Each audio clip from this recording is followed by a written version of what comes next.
suggest we do to stop this?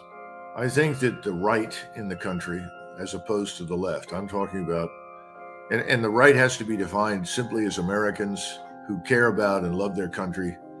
I've long been disappointed in the two-party system. I don't see much difference between Republicans and Democrats because they're all wholly owned subsidiaries of various lobbies.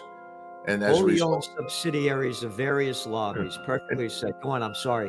And as a result, we no longer have people in Washington representing the interests of the American people. And I felt strongly that we should have a new party completely. And I think we would attract large numbers of Democrats as well as Republicans into it if we made clear what we want to do with this party, what the platform would be.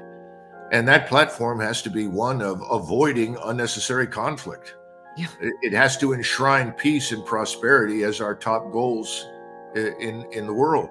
It has to give up this notion that nothing can happen in the world unless we somehow or another are shaping the outcome. In fact, we don't need to be involved with most of the world. And what happens in most of the world on any given day doesn't make much difference to us. No, I agree. And the other thing is talk about our sovereignty. You know, we're talking about Ukrainian sovereignty. What about ours? We've given it up. We've abandoned the borders. We don't enforce law. We've undermined, law enforcement. We're exalting criminality. We're treating it as though it's something good. This all has to go away. But the only way to get rid of it is to build a new platform. And that platform has to have media. In other words, you've got to develop the alternative to what is dominating us in the mainstream. Call it a free speech platform or a confederation of platforms, whatever you want. I don't see anybody on the right with any money stepping forward to do anything. I know. Without the collapse, financially and economically, no chance.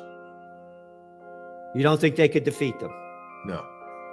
You have to have the financial collision first, the collision with reality.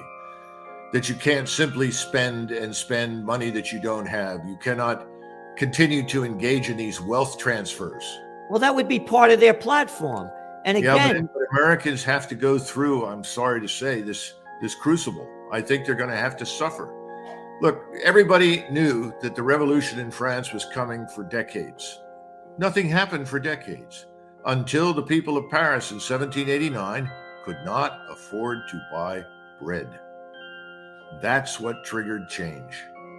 And unfortunately, until people are miserable, until they're uncomfortable, till they can't heat their homes, till they can't drive their cars, they can't pay for gasoline.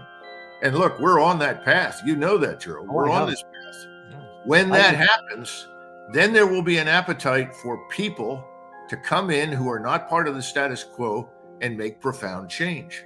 But we're not there yet.